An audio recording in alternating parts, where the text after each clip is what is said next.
Vos Altesses, Mesdames et Messieurs, je veux parler aujourd'hui d'autre chose.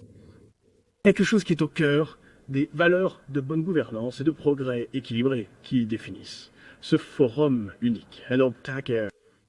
Un problème qu'aucun pays ne peut affronter. Seule la gouvernance numérique. Je suis Premier ministre de l'Espagne depuis près de 8 ans. Et tout au long de cette période, j'ai défendu la même vision.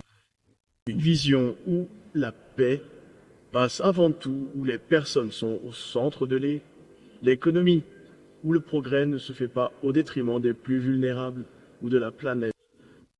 Cette vision n'a pas changé au cours de toutes ces années. Mais le monde a radicalement changé. Et pour le pire. Non seulement dans le monde physique, des économies, des frontières et des institutions, mais aussi dans le monde numérique que nous avons construit. C'est là, dans cet espace virtuel, que les fondations qui nous unissaient autrefois sont sapées, où les liens sociaux sont bouleversés, en une sorte de compétition zéro somme sans règles, où les valeurs d'égalité et d'équité sont ouvertement attaquées. On nous a dit que les médias sociaux deviendraient un outil de compréhension et de coopération mondiale, un vecteur de liberté, de transparence et de responsabilité. Un espace où les exploits et les algorithmes contribueraient à améliorer nos sociétés et nos vies. Mais c'est le contraire qui s'est produit. Les médias sociaux sont devenus un État en faillite, un endroit où les lois sont ignorées et la criminalité endurée, où la désinformation vaut plus que la vérité, et où la moitié des utilisateurs sont victimes de discours de haine.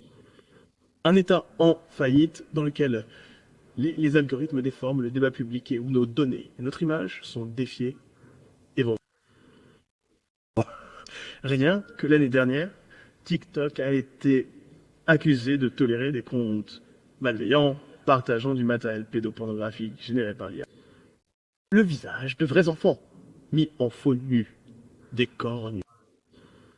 Pas plus tard que la semaine dernière, le propriétaire de X, un migrant, a lui-même utilisé son compte personnel pour amplifier cette information sur la décision souveraine de mon gouvernement de régulariser 5 000 migrants qui quittent le travail et contribuent au succès de notre pays.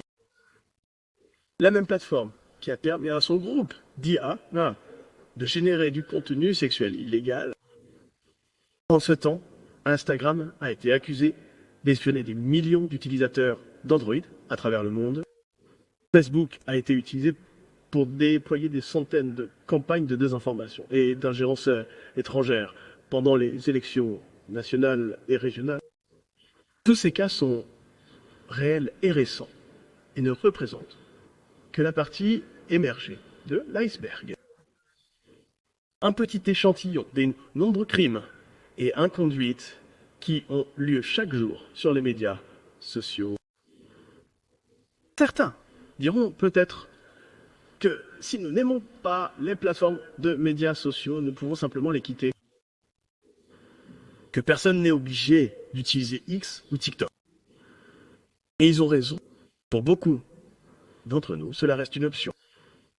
Mais nous savons que nos enfants et de nombreux citoyens n'ont pas ce choix. Les médias sociaux sont devenus une partie intégrante de leur vie, de leur réalité. Donc, si nous voulons les protéger, il n'y a qu'une seule chose que nous pouvons faire mal, reprendre le contrôle. Nous devons nous assurer que ces plateformes respectent les règles comme tout le monde. Je sais que ce ne sera pas facile. Les entreprises de médias sociaux sont plus riches et plus puissantes que de nombreuses nations, y compris la mienne.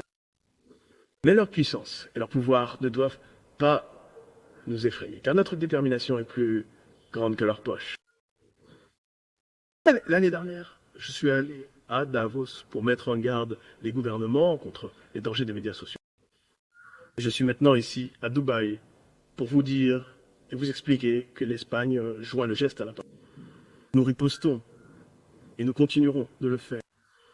À partir de la semaine prochaine, mon gouvernement mettra en œuvre les mesures suivantes. Tout d'abord, nous allons modifier la loi en Espagne afin de tenir les dirigeants de plateformes légalement responsables des nombreuses infractions commises sur leur site. Cela signifie que les PDG de ces plateformes technologiques seront passibles de poursuites pénales s'ils ne suppriment pas les contenus illégaux ou haineux. Et pour cela, nous, les gouvernements, devons cesser de fermer les yeux sur les contenus toxiques partagés sous leur surveillance. Deuxièmement, nous allons transformer la manipulation algorithmique et l'amplification de contenus illégaux en une nouvelle infraction pénale. Ces informations n'apparaissent pas toutes seules. Elles sont créées, promuées et diffusées par certains acteurs. Nous les poursuivrons ainsi que les plateformes dont les algorithmes amplifient la désinformation à des fins lucratives. Plus besoin de se cacher derrière du code.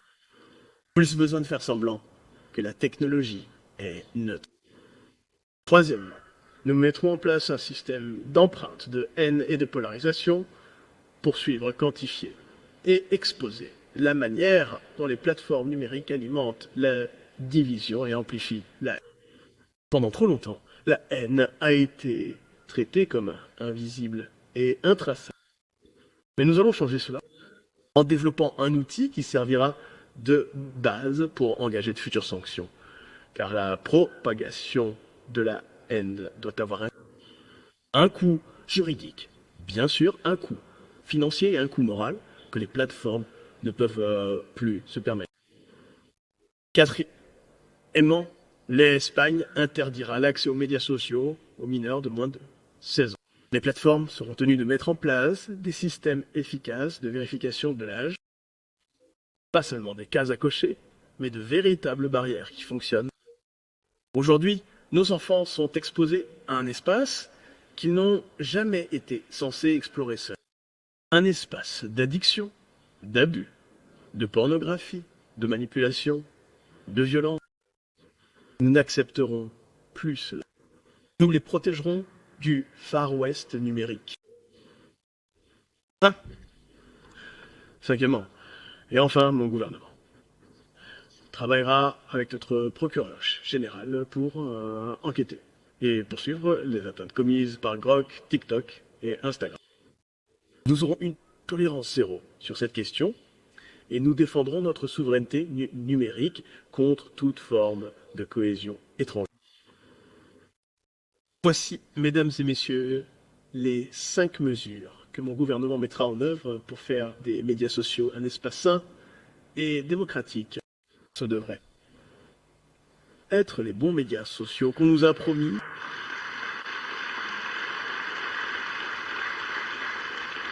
Les bons médias sociaux qu'on nous a promis il y a plus de 20 ans. Bien sûr, nous sommes bien conscients de nos limites.